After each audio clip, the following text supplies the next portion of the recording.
Jonathan Soa, mshambuliaji wa timu ya soka ya Simba Sports Club, raia wa Ghana. Haya ni miongoni tu mwa mambo ambayo amekuwa akiyafanya mara kwa mara.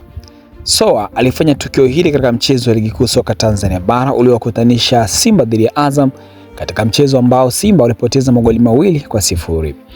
Jonathan Soa aliingia kutoka benchi na baadaye, wakati dakika zinaelekea mwishoni kabisa za mchezo, alifanya tukio hili kwa kiungo mkabaji wa klabu ya soka ya Azam, legend wa timu hiyo, Himidi Mao Mkami maarufu kama Ninja.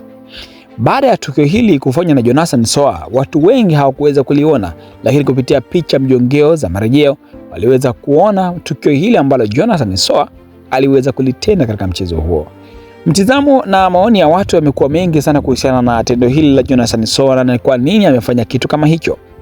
Lakini kwa wale wafuatiliaji wa mambo wamekuwa wakimuona bila shaka Jonathan Soa na matukio hayo ya ajabu ambayo yamekuwa akiyafanya mara kwa mara tangu alipofahamika na wapenda soka wa Tanzania akiwa na klabu yake ya zamani ya nyumbani kwao nchini Ghana, timu ya Mediama FC.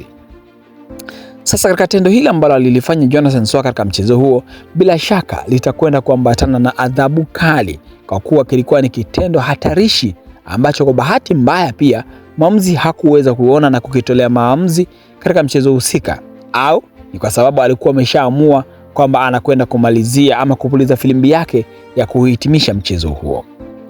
Jonathan Soa na tabia hizi ataifikisha wapi Simba? Je, mashabiki wa Simba wataendelea kuwa na matumaini naye, au ni mtu ambaye sasa anakwenda kugeuka kuwa adui wa mashabiki wa klabu ya soka ya Simba?